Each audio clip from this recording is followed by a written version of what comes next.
संसद भवन में आज प्रधानमंत्री मोदी और अमित शाह की बैठक हुई। महाराष्ट्र के मुद्दे पर दोनों नेताओं में चर्चा हुई है, मंथन हुआ एक बार फिर से। पीएम मोदी और जेपी नड्डा भी मिले हैं, महाराष्ट्र के मुद्दे पर चर्चा हुई है। आज महाराष्ट्र के नेताओं से भी बातचीत होगी जो कि अमित शाह की ओर से की जाएगी। वीडियो कॉन्फ्रेंसिंग के जरिए अमित शाह जुड़ेंगे महाराष्ट्र के नेताओं से, महायुति के नेताओं से, और फिर बातचीत को आगे बढ़ाया जाएगा। और एक और बड़ी खबर ये मिल रही कि महाराष्ट्र में बीजेपी विधायक दल की बैठक से जुड़ी खबर है। 4 दिसंबर को बीजेपी विधायक दल की बैठक होनी है। आज दोपहर पर्यवेक्षकों के नाम का ऐलान कर देंगी बीजेपी, जैसे कि जानकारी मिल रही है। और अब 4 दिसंबर को बीजेपी विधायक दल की बैठक होनी है। ये जनता की आवाज वाली सरकार है। जनता को जैसे सरकार चाहिए वैसे सरकार मिलेगा। मैंने बुधवार के दिन पूरी तरह मेरी भूमिका स्पष्ट की हुई है। आदरणीय प्रधानमंत्री जी, आदरणीय गृह मंत्री अमित भाई और भारतीय गृह मंत्रालय को लेकर के कोई मांग है क्या आप लोगों की? भारतीय जनता पक्ष के अध्यक्ष नड्डा जी जो मुख्यमंत्री पद के बारे में तय करेंगे उसको मेरा पूरा समर्थन मैंने ऑलरेडी दे दिया। पूरी तरह मैंने मेरा समर्थन दिया है, उसके लिए कोई किंतु परंतु नहीं है। और स्पष्टता से मैंने कहा है, मैं पूरी स्पष्टता से मेरी भूमिका व्यक्त करने वाला कार्यकर्ता हूं। तो एकनाथ शिंदे को आपने सुना, उन्होंने कहा समर्थन दिया है मैंने, कोई किंतु और परंतु नहीं है। बहरहाल इस पर बात करेंगे। कुमार कुंदन हमारे साथ मुंबई से जुड़ रहे हैं, उनके पास चलेंगे, लेकिन आनंद प्रकाश पांडे इस वक्त हमारे साथ दिल्ली से हमें ज्वाइन कर रहे हैं। सबसे पहले आनंद, मैं आपके पास आ रही हूं क्योंकि खबर आई है कि पीएम मोदी और अमित शाह की बातचीत हुई है महाराष्ट्र के मुद्दे पर। जेपी नड्डा ने भी ब्रीफ किया है, क्या कुछ बातचीत हुई है?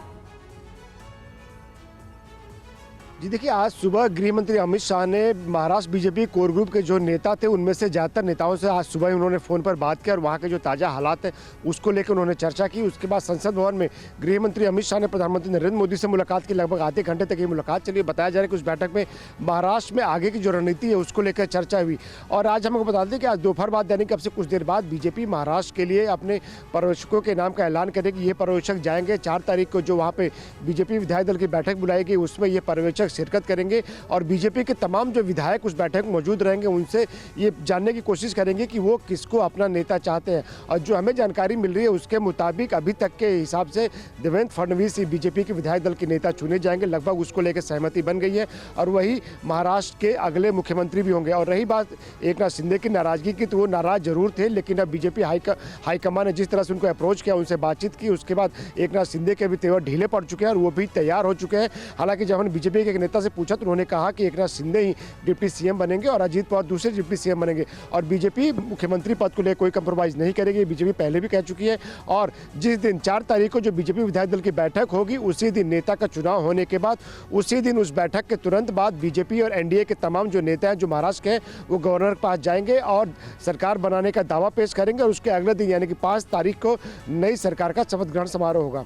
जी, बड़ी जानकारी दे रहे हैं। पर्यवेक्षकों के आज का दिन इसलिए ज़्यादा इंपॉर्टेंट है क्योंकि पर्यवेक्षकों के नाम का भी ऐलान होगा, फिर वो जाएंगे और बीजेपी विधायक दल की बैठक 4 दिसंबर को आनंद बता रहे हैं होगी। उसके बाद भी फिर एनडीए की बैठक होगी। कुमार कुंदन भी हमारे साथ मुंबई है क्योंकि सबसे ज़्यादा जो एपी सेंटर है वो मुंबई है, वहाँ पर हलचल तेज़ है। कुमार, आखिर पेच फंसा कहाँ है? जब एकनाथ शिंदे ने कह दिया कि कोई इफ और बट नहीं है, कोई किंतु परंतु नहीं, फिर खींचतान मची कहाँ है? क्यों इतनी देरी हो रही है? देखिए, 2 तरफ से खींचतान है निधि। सबसे पहला खींचतान तो भारतीय जनता पार्टी के अंदर है मुख्यमंत्री के पद को लेकर। हालांकि देवेंद्र फडणवीस जैसा आनंद बता रहे हैं फ्रंट रनर है, इसमें कोई दो राय नहीं है, लेकिन और भी कई सारे ऐसे इशू हैं जिसको कि भारतीय जनता पार्टी कंसीडर कर रही है मुख्यमंत्री के नाम पे फाइनल करने से पहले। और दूसरी परेशानी एकनाथ शिंदे को लेकर थी। उन्होंने जो पोर्टफोलियो को लेकर रार मचाया, जिसमें कि वो गृह विभाग, इसके साथ साथ वित्त मंत्रालय और स्पीकर का पद, तीनों वो चाह रहे थे। इसमें कहीं ना कहीं भारतीय जनता पार्टी को आपत्ति थी। अभी जो हमें सूत्रों से जानकारी मिल रही है उसके मुताबिक अमूमन बात बन गई है। फाइनल कंक्लूजन क्या हुआ है इस पर अभी फैसला नहीं हुआ है, लेकिन ऐसा बताया जा रहा है कि संभव है गृह या रेवेन्यू, दोनों, गृह या वित्त, दोनों में से कोई एक विभाग भारतीय जनता पार्टी इनको देने के लिए तैयार हो गई है। स्पीकर का पद इनको नहीं दिया जाएगा, ऐसी सूत्रों से खबर आ रही है।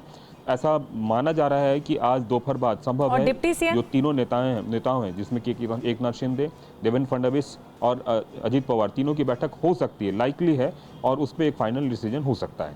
और डिप्टी सीएम कुमार कुंदन, जल्दी से इस पर कोई मंथन, इस पर कोई चर्चा? डिप्टी सीएम शिंदे खुद डिप्टी सीएम खुद शिंदे ही रहेंगे शिवसेना गुट से, और उधर से अजीत पवार ही रहेंगे, इस पे अब कोई कंफ्यूजन फिलहाल नहीं है। और दूसरा, शिंदे को महायुति का कन्वीनर भी बनाया जा सकता है, इस बात की भी चर्चा है। ठीक।